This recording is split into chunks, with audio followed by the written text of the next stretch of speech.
History remembers the victors, but victory does not always belong to the greatest man. One Spartan came closer than anyone to changing the fate of Greece. And this is his story. Athens was the most powerful city in Greece. Its navy dominated the seas. Its wealth seemed endless. Its leaders believed no Spartan commander could truly threaten their empire. They were wrong.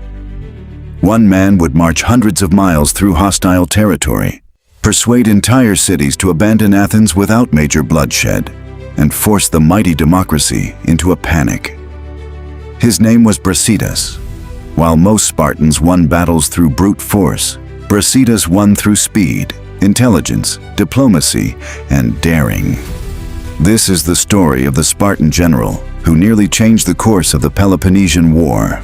Brasidas was born into one of the most militarized societies in human history. Sparta did not raise philosophers. It did not raise merchants. It raised warriors. From childhood, Spartan boys entered the brutal educational system known as the agoge. Hunger, hardship, and discipline shaped every aspect of their lives. Yet Brasidas stood apart from many of his fellow Spartans. Ancient writers describe him as intelligent, charismatic, and unusually adaptable. He could fight like a Spartan, but he could also think like a statesman. These qualities would make him one of Sparta's most dangerous commanders. In 431 BC, tensions between Athens and Sparta exploded into the Peloponnesian War. Athens controlled a powerful maritime empire stretching across the Aegean Sea. Sparta dominated much of mainland Greece. Both sides believed victory was inevitable. Yet year after year, the war dragged on. Athens relied on naval supremacy. Sparta relied on its unmatched army. Neither side could deliver a decisive blow. Then Brasidas emerged as a commander willing to try something entirely different. One of Brasidas's earliest displays of courage came during an Athenian attack on the city of Methone. As enemy forces threatened the settlement, Brasidas acted with astonishing speed. Rather than waiting for orders, he launched a bold counterattack. His quick thinking saved the city and earned him recognition throughout Sparta. It was an early glimpse of a pattern that would define his career. While others hesitated, Brasidas moved. In 424 BC, Sparta entrusted Brasidas with an extraordinarily difficult mission. He was sent north into Thrace, hundreds of miles from Sparta itself. The objective was simple: attack Athens where it least expected. What happened next shocked the Greek world. Rather than relying solely on military force, Brasidas used persuasion. He visited Athenian-controlled cities and offered them favorable treatment if they joined Sparta. His reputation spread rapidly. City after city reconsidered its loyalty to Athens. Some surrendered without a fight. Others opened their gates willingly. The Athenians watched in disbelief as their empire began losing territory to a Spartan commander who seemed able to win hearts as effectively as battles. Brasidas had discovered something many generals overlooked. Sometimes the fastest way to conquer a city is convincing it to choose a different future. The greatest prize of Brasidas's campaign was the city of Amphipolis. Located near valuable resources and strategic trade routes, Amphipolis was enormously important to Athens. Losing it would be a devastating blow. Brasidas understood this perfectly. Arriving before Athens could react, he offered generous terms to the city's inhabitants. The result was extraordinary.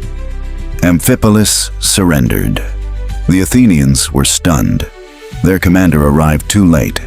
Among those blamed for the disaster was an Athenian politician and historian named Thucydides. The loss of Amphipolis became one of the greatest embarrassments Athens suffered during the war. Meanwhile, Brasidas became a Spartan hero. Athens could not allow Brasidas's success to continue. A campaign was organized to retake Amphipolis. Leading the effort was the influential Athenian politician Cleon. In 422 BC, the two sides met near the city. Brasidas once again demonstrated remarkable tactical skill. Seizing the initiative, he launched an aggressive attack that caught the Athenians off guard. The Athenian force collapsed.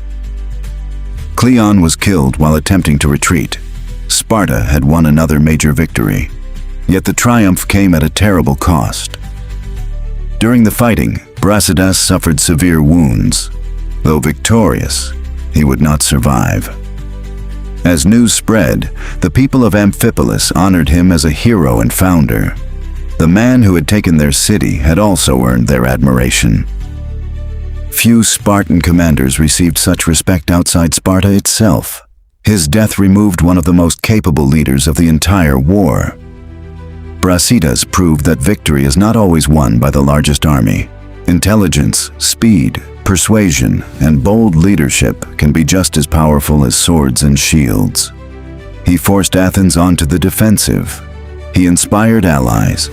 He captured one of the most important cities in northern Greece. And he did it while breaking many of the stereotypes associated with Spartan commanders.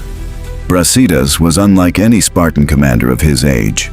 He fought with courage, moved with speed, and won with strategy as often as he did with the sword. Through diplomacy and persuasion, he achieved what entire armies could not. But in 422 BC, the man who had shaken the Athenian Empire was gone. His death left a question hanging over Greece. Would the war continue? Or had Brasidas's victories changed the course of history forever?